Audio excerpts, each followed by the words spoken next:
My great-grandfather bought the vineyard in 1912, and we built the winery in 1927, and we still make our wines the same as what we've made them.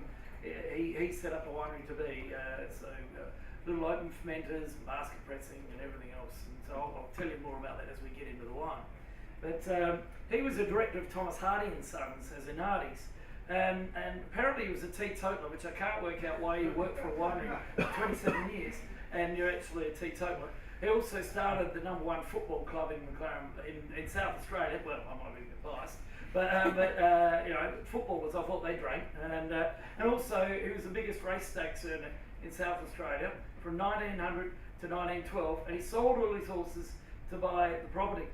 And Football was one of his horses that he had, and that's the wine that we're going to be drinking today. Is the 2008 Football Shiraz.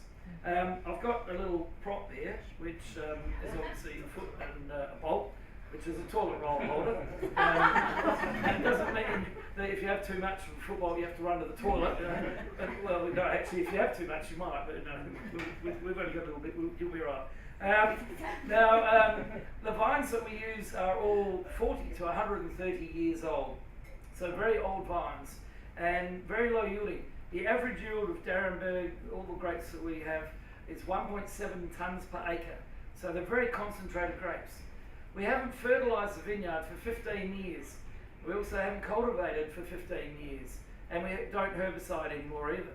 So that's what I mean by we've gone back to the old way. In the winery, it's all submerged cap fermentation, very gentle.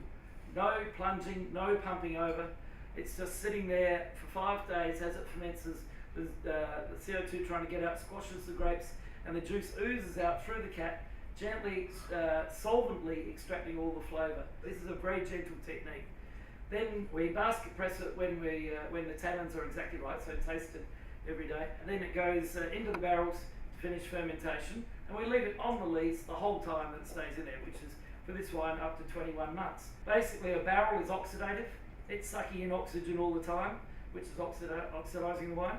But the lees are reductive, so we're balancing oxidation and reduction. Keeps the wine fresher and actually layers the barrel a little bit, so it doesn't oxidize. It doesn't get as much oak as well. When you look at this wine, it has a really lovely pepper aroma, little fennel notes. There's spices from the vineyard.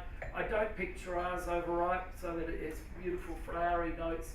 You can smell the soil. There's earthy notes in there. When you taste it, it immediately starts with beautiful fruit characters again, same characters, spices, flowers, peppers, and earth. And then as you taste it, it carries on the whole same way, without any aggressive tannins, without any oiliness, no overbearing ripeness, or no toasty characters from oak, because I buy very low toasted oak and very low tannins from oak. And then it just carries on and on and on and on and on and on. You know, it's just got that really pepper and fragrance and a little bit of mineral from the soil character by the way we're growing it there. It'll age gracefully too. You can drink it when it's 10 years old, and it's a great drink. So enjoy.